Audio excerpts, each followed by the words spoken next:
കേരളയിൽ വീണ്ടും വരികയാണോ? Silver line പദ്ധതി കേരളത്തിൽ നടപ്പാക്കാൻ പോവുകയാണ്.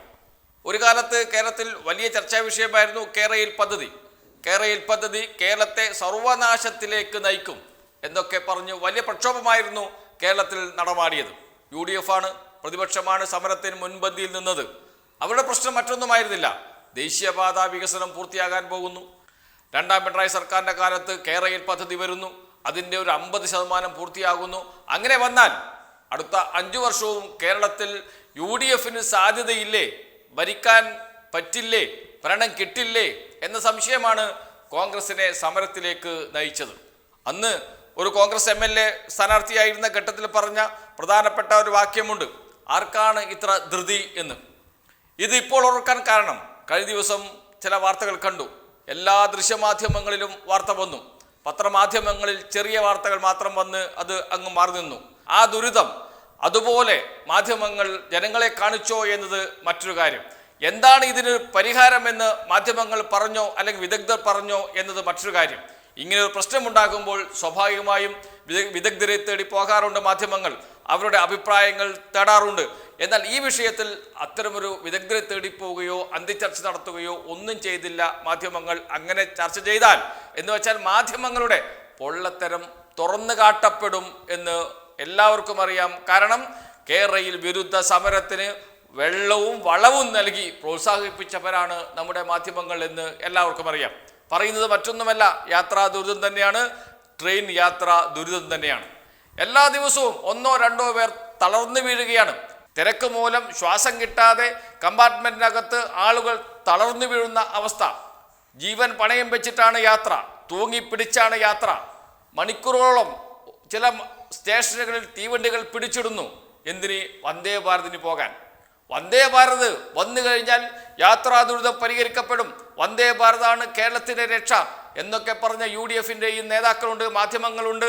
അത് വെച്ച് അന്തിച്ചർച്ച നടത്തിയ മാധ്യമ പ്രവർത്തകരുണ്ട്, നിരീക്ഷകരുണ്ട്. ഇപ്പോൾ അവർ മിണ്ടുന്നില്ല. അവരുടെ അടുത്തേക്ക് നമ്മുടെ മൈക്കുകൾ പോകുന്നില്ല, ഒരു ക്യാമറയും അവരെ തേടി പോകുന്നില്ല. അവരെ ഇപ്പോൾ ഈ ട്രെയിനിൽ യാത്ര ചെയ്യിപ്പിക്കണം. അന്ന് കേരളത്തിനെതിരെ സമരം ചെയ്ത കോൺഗ്രസ് നേതാക്കളും പ്രവർത്തകരും ഈ ട്രെയിനിലൂടെ ഒന്ന് യാത്ര ചെയ്യണം. അവർ വലിയ നേതാക്കളാണ്, അവർക്ക് വന്ദേ ഭാരതിൽ യാത്ര ചെയ്യാം, AC കമ്പാർട്ട്മെൻറ്റിൽ യാത്ര ചെയ്യാം. പക്ഷെ സാധാരണക്കാരോ? ആ സാധാരണക്കാർക്ക് വേണ്ടിയിട്ടായിരുന്നു മെട്രോ ട്രെയിൻ പോലെ കേരളത്തെ അങ്ങോളം ഇങ്ങോളം ബന്ധപ്പെടുത്തിക്കൊണ്ട് കേരളയിൽ പദ്ധതി. ഓരോ അരമണിക്കൂറിലും ഒരു ഭാഗത്ത് നിന്ന് ട്രെയിൻ പുറപ്പെട്ടുകൊണ്ടേയിരിക്കും, ഓരോ അരമണിക്കൂറിലും മറുഭാഗത്തു നിന്നും ട്രെയിൻ പുറപ്പെട്ടുകൊണ്ടേയിരിക്കും.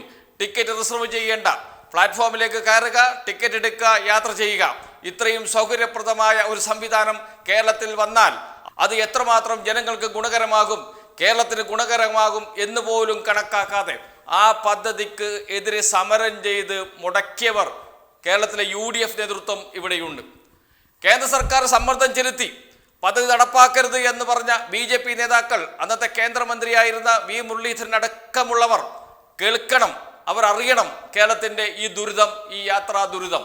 അവരുടെ വീട്ടിലേക്കാണ് സത്യത്തിൽ പാസഞ്ചേഴ്സ് അസോസിയേഷൻ മാർച്ച് നടത്തേണ്ടത്. അവരുടെ വീടുകളിലേക്കാണ് അല്ലെങ്കിൽ അവരുടെ പാർട്ടി ഓഫീസുകളിലേക്കാണ് പാസഞ്ചർ അസോസിയേഷൻ മാർച്ച് നടത്തുകയും സമരം നടത്തുകയും ചെയ്യേണ്ടത്. എങ്കിലേ അവരുടെ കണ്ണു തുറക്കൂ. ഇനിയും അവസരമുണ്ട് കേന്ദ്ര സർക്കാർ സമ്മർദ്ദം ചെലുത്തി കേരളയിൽ പദ്ധതിക്ക് അനുമതി വാങ്ങിത്തരാൻ. 2 മന്ത്രിമാരുണ്ട്. അതിലൊരാൾ കേരളത്തിൽ നിന്ന് തെരഞ്ഞെടുക്കപ്പെട്ട MP ആണ് സുരേഷ് ഗോപി. അദ്ദേഹം എവിടെ? ഈ യാത്രാ ദുരിതം അദ്ദേഹം കാണുന്നില്ല. ഈ യാത്രാ ദുരിതം പരിഹരിക്കാൻ ഒരു ഇടപെടലും അദ്ദേഹം നടത്തുന്നില്ല. ഒരക്ഷരം പോലും ഇത് സംബന്ധിച്ച് മിണ്ടുന്നില്ല. കേരളത്തിലെ BJP നേതാക്കൾ എവിടെ? V മുരളീധരൻ എവിടെ? K സുരേന്ദ്രൻ എവിടെ? എന്തിനേറെ പറയുന്നു, നമ്മുടെ പ്രതിപക്ഷ നേതാവ് VD സതീശൻ എവിടെ?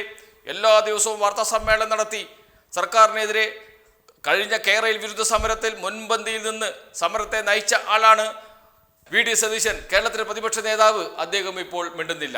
അവരൊക്കെ പറഞ്ഞത് വന്ദേ ഭാരത് വന്നു കഴിഞ്ഞാൽ കേരളത്തിൻ്റെ യാത്രാ ദുരിതം പരിഹരിക്കപ്പെടുമെന്നാണ്. പക്ഷേ വന്ദേ ഭാരത് വന്നതോടുകൂടി കേരളത്തിൻ്റെ യാത്രാ ദുരിതം ഇരട്ടിയാവുകയാണ് ചെയ്തത് എന്നതാണ് വസ്തുത.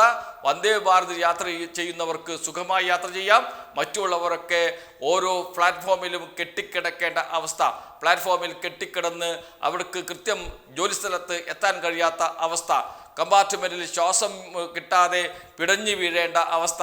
അത്ര ദുരിതപൂർണമാണ് ഇന്നത്തെ ട്രെയിൻ യാത്ര. എന്താണ് പരിഹാരം? പരിഹാരം മറ്റൊന്നുമല്ല, കേരളയിലാണ്. ആർക്കാണ് ഇത്ര ധൃതി എന്ന് ചോദിച്ച MLA ഉണ്ട്. ആ MLAക്ക് കാർ സഞ്ചരിക്കാം, സുഖമായി സഞ്ചരിക്കാം. അവർക്ക് വന്ദേ ഭാരതിൽ ടിക്കറ്റ് കിട്ടും വളരെ എളുപ്പത്തിൽ, അവർക്ക് യാത്ര ചെയ്യാൻ കഴിയും. പക്ഷെ സാധാരണക്കാരോ? ഈ ചോദ്യമാണ് ചോദിക്കേണ്ടത്. അതിനുവേണ്ടിയാണ് ശബ്ദം ഉയരേണ്ടത്. ആ ശബ്ദം വീണ്ടും ഉയരേണ്ട സമയമായി, ഉയരുക തന്നെ ചെയ്യും. കേരളത്തിന് അനുവദിക്കാതിരിക്കാൻ കേന്ദ്രത്തിന് കഴിയില്ല. തൽക്കാലം ജനങ്ങളെ തെറ്റിദ്ധരിപ്പിക്കാൻ കഴിഞ്ഞിട്ടുണ്ട് കേരളത്തിലെ വിവിധ രാഷ്ട്രീയ പാർട്ടികൾക്ക്. എന്ന് വെച്ചാൽ BJPക്കും കോൺഗ്രസിനും ഉൾപ്പെടെയുള്ള രാഷ്ട്രീയ പാർട്ടികൾക്കും, ഏകപക്ഷീയമായി വികസന വിരുദ്ധ നിലപാടെടുക്കുന്ന മാധ്യമങ്ങൾക്കും, മുഖ്യധാര മാധ്യമങ്ങൾക്കും അവരുടെ ലക്ഷ്യം സർക്കാർ മാത്രമാണ്, LDF സർക്കാർ മാത്രമാണ് എന്നതാണ് മറ്റൊരു വിഷയം. മെല്ലെ മെല്ലെ ജനങ്ങൾക്ക് സത്യം മനസ്സിലായി തുടങ്ങിയിട്ടുണ്ട്.